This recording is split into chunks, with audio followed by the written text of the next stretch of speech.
가계부채 종합대책이 발표되자 건설사들이 내년 대출 규제가 시작되기 전 분양 물량을 털어내기 위해 무더기 공급에 나서고 있습니다.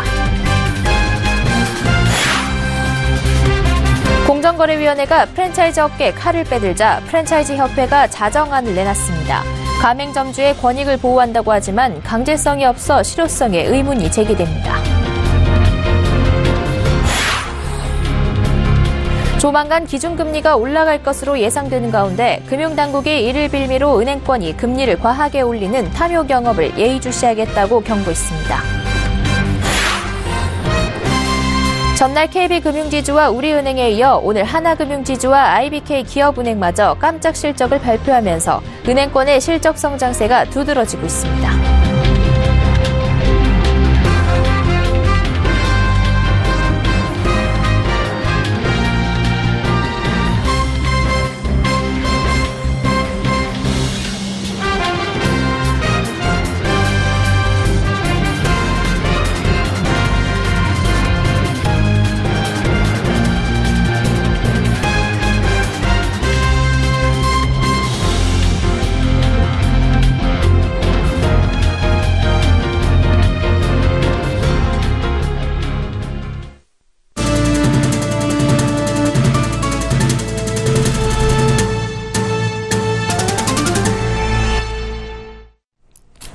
시청자 여러분 안녕하십니까? 센 경제 현장 양한나입니다.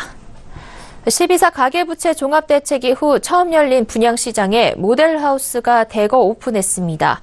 수도권을 비롯해 부산, 광주 등 올 들어 가장 많은 전국 23곳이 동시에 문을 열고 분양 일정에 돌입했습니다. 건설사들이 추석 연휴 등으로 밀어놨던 물량에다 내년 대출 규제 전 털어내려는 물량이 몰린 탓입니다. 정창신 기자입니다. 서울 강동구 고덕주공 3단지를 재건축하는 고덕 아르테온 모델하우스. 오늘 문을 연 이곳엔 내년 대출 규제가 강화되기 전 분양을 받으려는 수요자들의 발길이 이어졌습니다.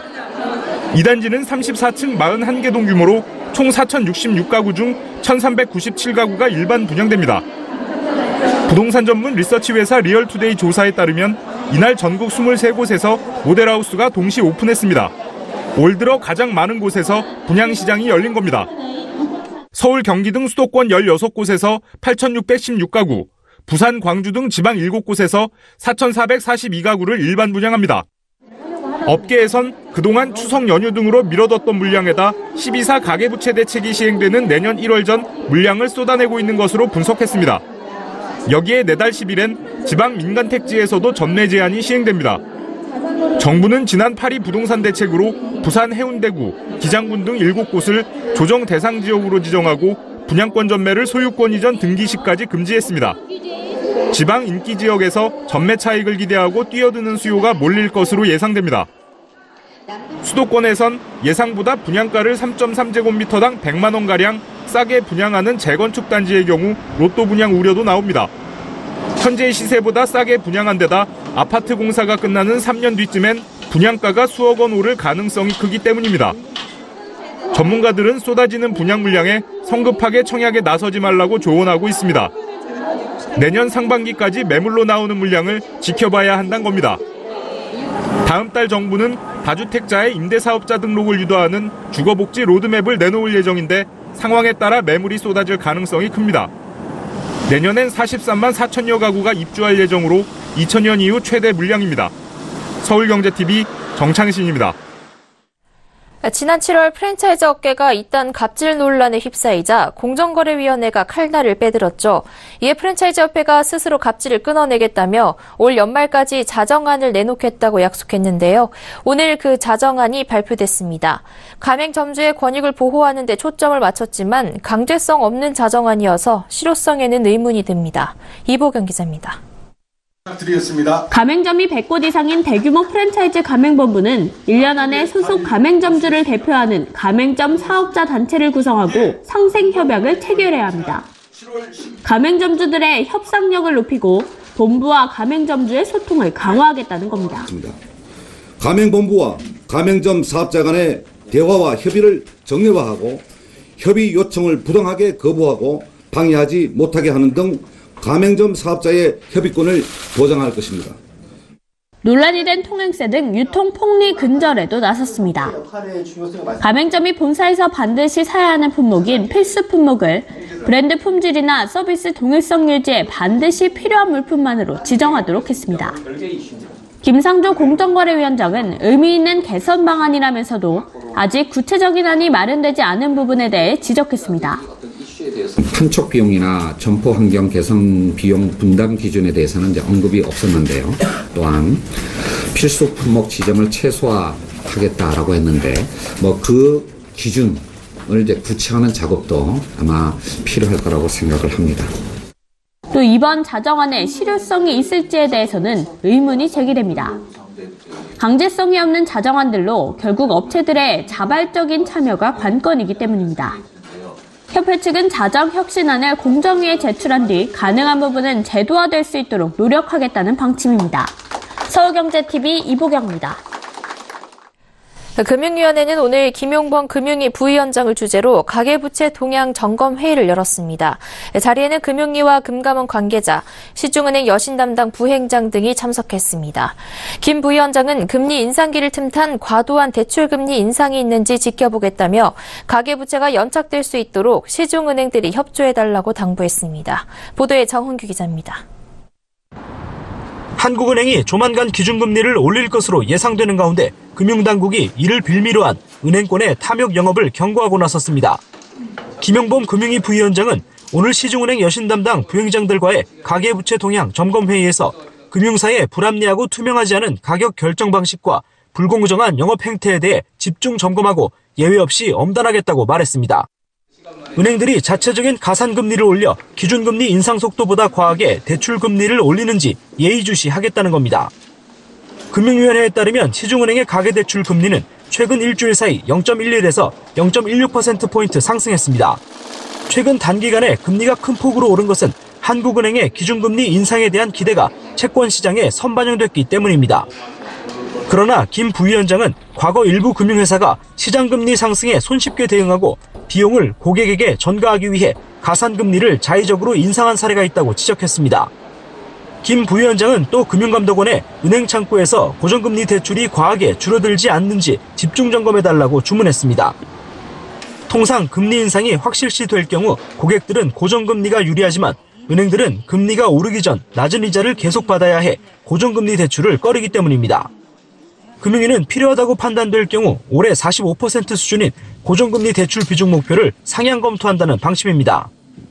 끝으로 김 부위원장은 취약차주들의 어려움이 커지는 시기인 만큼 이들의 절실함을 이용한 구속성 예금이나 카드 판매 등 끼워 팔기 영업이 절대 발생해서는 안 된다고 강조했습니다.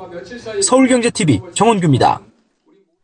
은행권의 3분기 실적 서프라이즈가 이어지고 있습니다. 전날 KB금융지주와 우리은행에 이어 오늘 하나금융지주와 IBK 기업은행마저 깜짝 실적을 발표하면서 은행권의 실적 성장세가 두드러지고 있습니다. 앵커 리포트입니다. 은행권의 깜짝 실적 발표가 이어지고 있습니다. KB금융지주는 3분기까지 누적으로 2조 7,577억 원의 순이익을 올리며 3조 원 돌파를 눈앞에 뒀습니다. 이는 3분기까지 누적 기준 사상 최대 실적으로 작년 연간 실적인 2조 1,437억 원을 이미 넘어선 수준입니다. 우리은행의 누적 순이익 역시 1조 3,785억 원으로 작년 한 해 순이익 1조 2,613억 원을 넘어섰습니다. 하나금융지주도 누적 순이익 1조 5,410억 원을 기록해 작년 1년간 순이익 1조 3,305억 원을 뛰어넘었습니다. IBK 기업은행은 1조 2,476억 원을 기록해 작년 3분기까지 실적의 견조 31.4% 증가했습니다. 이처럼 은행들이 3분기 시장 예상을 훌쩍 뛰어넘는 성적표를 받아들이면서 은행권 전반에 대한 실적 기대감이 커지고 있습니다. 정부의 강도 높은 가계대출 규제로 인해 은행권에선 대출 자체가 압박을 받는 상황이었으나 중소기업을 중심으로 대출 자산을 늘린 데다 금리 상승으로 순이자 마진이 개선되면서 호실적을 기록한 것으로 분석됩니다. 지난 8일 대책으로 미리 대출을 받아 집을 사려는 수요가 몰려 가계대출이 늘어난 점도 한몫했습니다. 증권가에서는 은행주에 대한 희망 섞인 전망도 계속되고 있습니다. 전문가들은 정부의 가계부채 종합대책 발표로 불확실성이 해소됐고 중장기적으로는 은행 건전성이 높아질 것이라며 은행주가 성장세를 이어갈 것으로 전망했습니다. 서울경제TV 양한나입니다. 김동연 부총리 겸 기획재정부 장관이 공공부문 인사비리의 무관용 원칙으로 끝까지 엄정 대응할 것이라고 밝혔습니다. 김 부총리는 교육부와 과학기술정보통신부, 법무부 등 12개 부처 장관들이 참석한 가운데 공공기관 채용비리 관련 관계장관 긴급간담회에서 이같이 말했습니다. 정부는 공공기관 전체를 대상으로 과거 5년간 채용 업무 전반을 조사하기로 방침을 정하고 이를 위해 채용비리 특별대책본부를 올 연말까지 한시적으로 구성하기로 했습니다. 또 상시 모니터링을 위한 채용비리 신고센터도 개설합니다. 비리 연루자는 중징계하고 인사청탁자는 신분을 공개하는 등 엄정 대응키로 했습니다.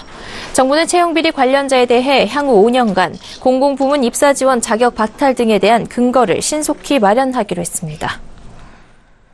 급속한 인구 고령화로 노인이 된 자녀가 노부모를 부양하는 이른바 노노부양 가구가 해마다 늘어 20만 가구를 넘었습니다. 국회 보건복지위원회 김상훈 의원이 건강보험공단 등에서 받은 자료에 따르면 노노부양 가구는 2010년 12만 1000여 가구에서 꾸준히 늘어 올 9월 기준 20만 2천여 가구로 1.7배 증가했습니다. 유형별로 살펴보면 60대에서 70대 자녀가 80세 이상 노부모를 모시는 경우가 12만 8천여 가구로 가장 많았습니다. 이어 50대 이하 자녀가 60대에서 70대 부모와 80세 이상 조부모를 모시는 경우가 6만 6천여 가구로 조사됐습니다. 반면 60대에서 70대 노인 자녀가 80대 이상 노부모의 피부양자로 등재된 사례도 8천여 가구나 되는 것으로 나타났습니다. 김 의원은 자신도 부양받아야 하는 노인에게 80세 부모 부양에 짐까지 지우는 것은 피해야 한다면서 정부는 노노가구 맞춤형 정책을 마련해야 한다고 강조했습니다. 지난달 은행 신규 가계대출에서 고정금리 비중은 30%고 나머지 70%는 시장금리와 수신금리 등에 연동된 변동금리로 나타났습니다. 한국은행이 오늘 발표한 9월 중 금융기관 가중평균 금리 조사에 따르면 9월 고정금리 비중은 전달과 비교해 2.8%포인트 떨어지며 2014년 2월 이후 3년 7개월 만에 가장 작아졌습니다. 금리 상승기에 변동금리로 대출을 받은 차주는 이자 부담이 커질 것으로 우려됩니다. 은행 총 대출금리와 총 수신금리 차이인 예대금리 차는 잔액 기준 2.28%포인트 집계됐습니다.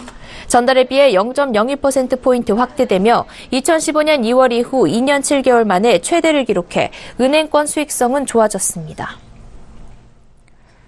추석 연휴 후 북한 리스크가 완화되자 소비자 심리에도 훈풍이 불며 석 달 만에 반등하는 모습이 나타났습니다. 한국은행이 오늘 발표한 2017년 10월 소비자 동향 조사 결과에 따르면 이달 소비자 심리 지수는 109.2로 전달보다 1.5포인트 상승했습니다. 이 수치가 100을 넘으면 소비자 심리가 장기 평균보다 낙관적이란 뜻입니다. 가계부채 전망 CSI는 전달보다 2포인트 하락하며 사상 최저를 기록했습니다. 주택가격 전망 CSI는 정부의 파리 부동산 대책 등에 불과하고 110으로 나타나 전달보다 7포인트 올랐습니다. 홍종학 중소벤처기업부 장관 후보자가 자신이 취임하면 중소기업과 벤처기업, 소상공인, 자영업자에 대한 불합리한 규제를 전면 재검토하겠다고 밝혔습니다. 홍 후보자는 이날 자신의 페이스북에 올린 글에서 국가는 중소기업을 보호 육성해야 한다는 헌법 123조 3항의 중소기업 보호 육성에 대한 국가의 의무 규정이라며 이같이 말했습니다. 그는 많은 중소기업과 벤처기업, 소상공인, 자영업자가 불합리한 규제로 어려움을 겪고 있다면서 역대 정부에서 기업에 대한 많은 규제 개선을 했지만 중소기업보다는 대기업에 효과가 집중됐다고 생각한다고 적었습니다. 그는 중소벤처기업, 소상공인, 자영업자에 대한 불합리한 규제는 원점에서 전면 재검토해 이분들이 일을 하고 싶은 경제를 만들겠다고 덧붙였습니다. 홍 후보자의 국회 인사청문회는 다음 달 10일 열릴 예정입니다. 한국자산관리공사 캔코는 30일부터 내달 1일까지 서울 강남구 도곡동 타워팰리스 아파트 등 1,662억 원 규모의 1,141건 물건을 공매합니다. 이들 물건은 공공기관이 체납세액을 징수하기 위해 캠코에 공매를 의뢰한 것으로 온비드 홈페이지와 스마트 애플리케이션에서 확인할 수 있습니다. 이마트가 내달 1일 한우데이를 맞아 28일부터 닷새 동안 한우를 최대 50% 저렴하게 판매합니다. 물량은 총 230톤으로 등심과 채끝, 안심 등 부위는 30%, 국거리와 불고기는 40%, 부산물은 50% 할인 판매합니다. 서울교통공사가 지하철 1, 4호선과 5, 8호선이 각각 운영하던 콜센터를 하나로 일원화해 운영합니다.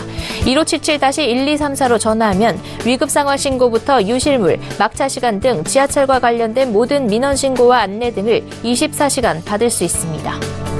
신한카드는 자사의 모바일 결제 애플리케이션 신한판 누적 가입 회원이 900만 명을 넘었다고 밝혔습니다. 지난 2013년 4월 시작한 이 서비스는 9월 말 기준 월 방문자 수 335만 명, 월 이용액은 6,200억 원에 달합니다.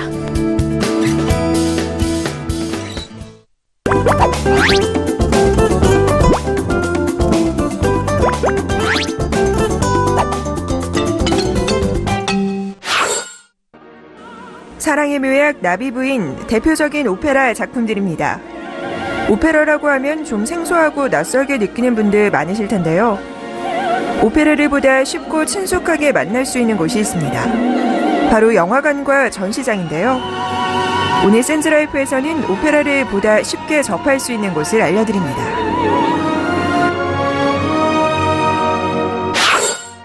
미술관에 울려 퍼지는 오페라. 상상해보신 적 있으신가요? 오페라 사랑의 묘약의 아리아 남몰래 흐르는 눈물이 관람객을 맞이하는 이곳은 서울시립미술관입니다. 오페라와 미술이 결합된 색다른 전시회가 한창인데요. 전시는 오페라 사랑의 묘약을 기반으로 사랑의 과정에서 느끼는 다양한 감정들을 미술작품으로 풀어냈습니다. 인스턴트화되고 뭔가 쉬운 길만 찾고 있는 그 현대인들의 사랑 이야기들을 가장 고전적인 그 텍스트인 오페라 사랑의 묘약에서 그 내용을 채용해 왔고요. 그것을 통해서 각 그 남녀의 마음을 대변하는 10개의 마음을 통해서 다양한 사랑의 모습을 관람객들하고 경험할 수 있는 그런 취지로 전시를 기획했습니다.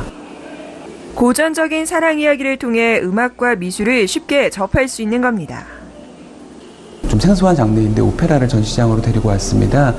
기존의 오페라들이 극장에서 의자에 앉아서 앞을 바라보면서 오페라를 감상하는 방식이었다면 저희 전시장에서는 그 전시 무대를 직접 다니면서 그 오페라 무대를 직접 다니면서 그 남녀 주인공들의 마음의 변화를 각각의 그 작품들로 예술 작품들로 경험해 볼 수 있는 그런 특색을 가지고 있습니다. 한 남성이 발레복을 입고 우스꽝스러운 모습으로 찍은 사진이 관람객의 눈길을 사로잡습니다. 다양한 사랑의 감정 중 희생을 나타낸 작품입니다. 밥 켈리라는 사진작가의 작업은요, 아내가 그 암에 걸려서 그 아내를 즐겁게 하기 위해서 사진 작업을 남겼는데요. 그 암으로 투병하는 사람들에게 희망을 줬다는 메시지를 담고 있습니다. 이러한 사랑의 다양한 측면들을 경험할 수 있는 그런 작품들이 많이 준비되어 있습니다. 실제 보는 이들의 감성을 두드립니다. 미술 작품을 통해서 오페라를 접할 수 있게 된 좋은 시간이었던 것 같고요. 사랑이라는 주제로 이렇게 같이 공감할 수 있어서 너무 좋은 시간이었던 것 같아요. 이번 전시는 내년 3월 4일까지 이어집니다. 이번에는 영화관입니다. 관람객들이 화면에 집중합니다. 런던 로얄 오페라 하우스에서 열린 나비부인 공연 실황을 스크린으로 만나볼 수 있습니다. 이탈리아 작곡가 푸치니의 대표 작품인 나비부인. 일본 나가사키를 배경으로 미국인 해군 장교와 결혼했다가 버림받고 자결하는 일본 게이샤의 이야기를 그린 오페라입니다. 해외에서 다양한 콘텐츠를 한국에 보다 많은 고객님들께 쉽게 전달하기 위해서 준비하게 되었습니다. 공연 실황과 함께 백스테이지 인터뷰도 함께 상영해 오페라가 생소한 관람객들도 쉽게 이해할 수 있습니다. 처음에는 영화관에서 오페라를 본다는 것을 많이 어색해 하셨는데요. 오페라를 보고 나시면 해외에 있는 오페라를 국내 가까운 영화관에서 접할 수 있다는데 굉장히 만족해 하셨습니다. 서울에서는 건대입구, 월드타워, 홍대입구, 김포공항 롯데시네마에서 만날 수 있고 지방에서는 대전, 부산 본점, 센턴시티 등에서도 상영됩니다. 이번 오페라는 한 달간 매주 수요일과 일요일 오후 7시에 진행됩니다. 멀게만 느껴졌던 오페라를 미술관에서 혹은 영화관에서 좀 더 친근하게 즐겨보는 건 어떨까요? 서울경제TV 김혜영입니다.